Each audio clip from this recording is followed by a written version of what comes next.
So Aaron Rodgers talked on Pat McAfee's show yesterday about Joe Burrow playing through injury on Monday Night Football. Now, after the game was over, we're going to play this clip in a second, but after the game was over, he's also sent Joe Burrow a text saying that's what great competitors do. They show up and they play through pain, and they don't make it a big deal. Now, obviously, Aaron is not playing this season because he's out for the season with a torn Achilles. So he obviously would love to play through his pain, but his pain obviously is the next level pain. So let's go ahead and listen up to Aaron Rodgers here and what he had to say about Joe Burrow playing on Monday Night Football. I do have to block half the screen for purposes. Let's go ahead and get right into it. 1 second, guys.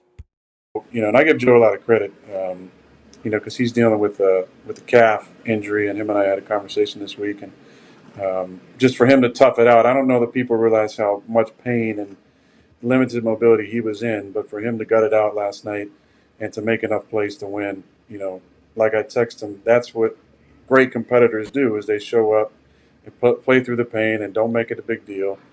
But only him and a few people in his inner circle probably know how much he was, hobbled and hurting. And I give him a lot of credit for going out there. And they were 0-2. It was an important game for him to win, and that was a big win. And I think, Aaron said it best there when it comes to nobody really knows how much pain Joe's in, right? At the end of the day, team doctors, they know like what his pain should be like and how much pain he should be in. But no one knows the pain level other than, again, Joe Burrow and, again, as Aaron said, his inner circle, who he discusses and talks to, and probably also Coach Taylor. He probably also tells Coach Taylor, how he's feeling and what's good, what's bad, what's bad. And what we saw all last week was throughout every single day, Joe has, been very public about, he's feeling better, his calf is feeling better. He did say in his press conference the other day that, it wasn't until Friday, 3 days before the game, that he said he felt like, okay, he could play. And then Saturday, he said it was the go. He felt great. He felt like he could go out there and play. And again, you see how, kind of like statue-esque, as you want to call it, he looked in that game. He wasn't moving around. And if you know Joe Burrow, he loves to extend plays. He loves to maneuver, right? He loves to go out there and make, extra plays happen because he can move around the pocket. He can't do any of that. We also saw that, and it's still going to be an issue moving forward, is he can't really step too much into his throws. Because when you step into your throw, right, you're using both legs. Obviously, if you're right-handed, you're going to use your right calf to step into your throw. His left calf's the problem. But when you step into your throw, right, you're actually, boom, throw the ball, right? But both your legs, you have to have a plant leg. Your plant leg is your left leg if you're right-handed. So he's planting with his left leg. That calf that's already hurting, he can't plant as well. So he can't get as much power on those deeper throws down the field for that said reason. So again, like I said, yes, there's a lot of different factors that, are going into how he played on Monday Night Football. That's why I've said many times, even though there are some people like, oh, he didn't look that good. He overthrew a lot of passes. He threw it away. Yeah, because of the fact, first off, he wasn't going to take unnecessary hits. So there's no reason to do that, right? You're not going to take an unnecessary, injury for no reason here. If you already know you're hurt and not 100%, there's no reason to even risk anything. But not only that, it really comes down to the fact that, God, for what he could do and how he could play, he looked very, very well. And I know, as right here, Aaron says that's what great competitors do.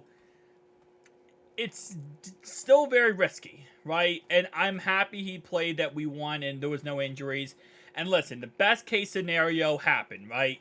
And there's always 20/20 vision here, right?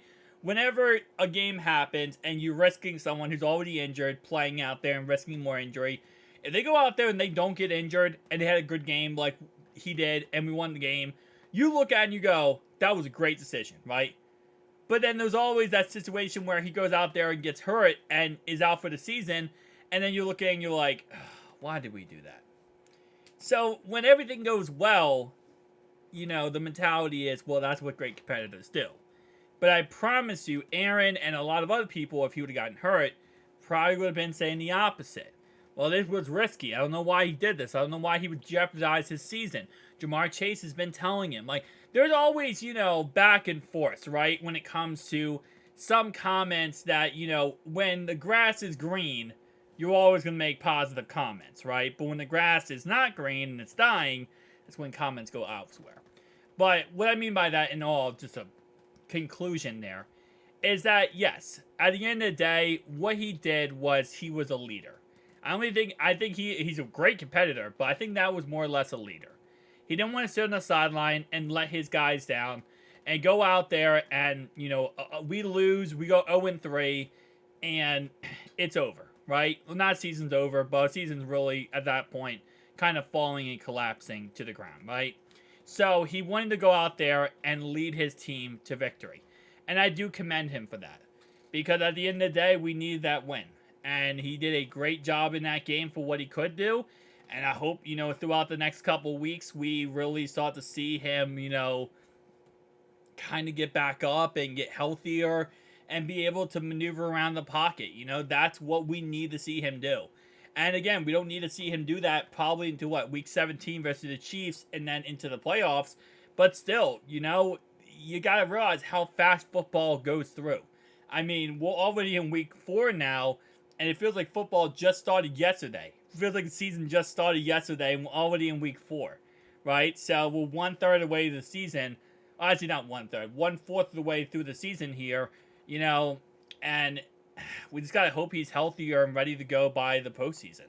That's really what this comes down to. So I do agree with Rodgers that that is what great competitors do. They play through pain. But usually when it comes to playing through pain, and this is just my personal opinion, usually it's not like a calf strain type of pain. Usually it's like maybe you messed up your arm, your shoulder hurts, or maybe like you broke your finger, or, something kind of smaller, I would say. Because, and the only reason I say that is because calf strains, based on what I understand, is that they can go from bad to worse very quickly, right? One bad hit, one bad play, and they could go from, a 10 to 120 within seconds. And we saw that last week against the Ravens. And going into that Ravens game, most of the Ravens game, Joe was probably sitting at a 10 when it comes to his injury. And then he got the last play of the last touchdown, and then he went up to a 70, like that quickly. One single play, 10-70.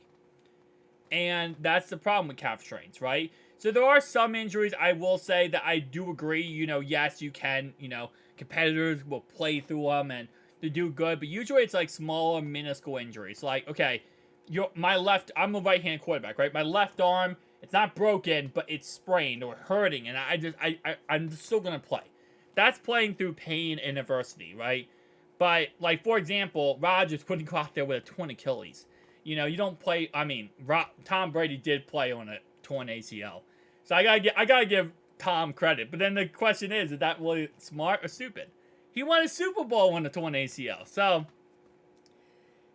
at some point you gotta look at the risk and reward scenario, right? That's really what it comes down to: risk and reward. But Rodgers, he is right that Joe is a true competitor. He really is.